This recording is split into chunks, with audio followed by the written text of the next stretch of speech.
It is in a most dangerous condition, and, by the way, before you go, I should like to have your opinion, as a practical man, as to the best way to deal with it. To rebuild it would cost £120, and that is more than we see our way to at present, though I can promise 50 if they can scrape up the rest. But about the Squire, I think that the best thing I can do will be to come up to the Castle to lunch, and then I can talk over matters with him. Stay, I will write him a note. By the way, you would like a glass of wine, wouldn't you, George? Nonsense, man, here it is in the cupboard. A glass of wine is a good friend to have handy sometimes." George, who like most men of his stamp could put away his share of liquor and feel thankful for it, drank his glass of wine while Mr. Quest was engaged in writing his note, wondering meanwhile what made the lawyer so civil to him. For George did not like Mr. Quest. Indeed, it would not be too much to say that he hated him.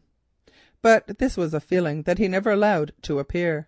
He was too much afraid of the man for that, and in his own way too much devoted to the Squire's interests to run the risk of imperilling them by the exhibition of any aversion to Mr. Quest.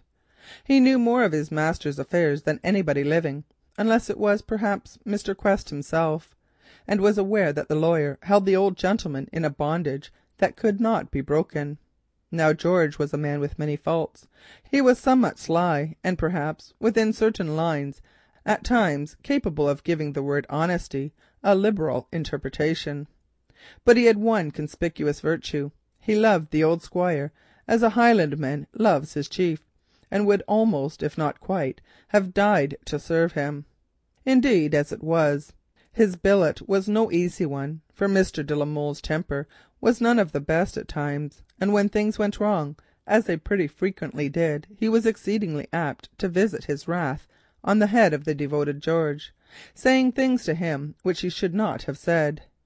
But his retainer took it all in the day's work, and never bore malice, continuing in his own pig-headed sort of way to labour early and late to prop up his master's broken fortunes. Indeed, had it not been for George's contrivings and procrastinations, Honham Castle and its owner would have parted company long before. End of chapter 6.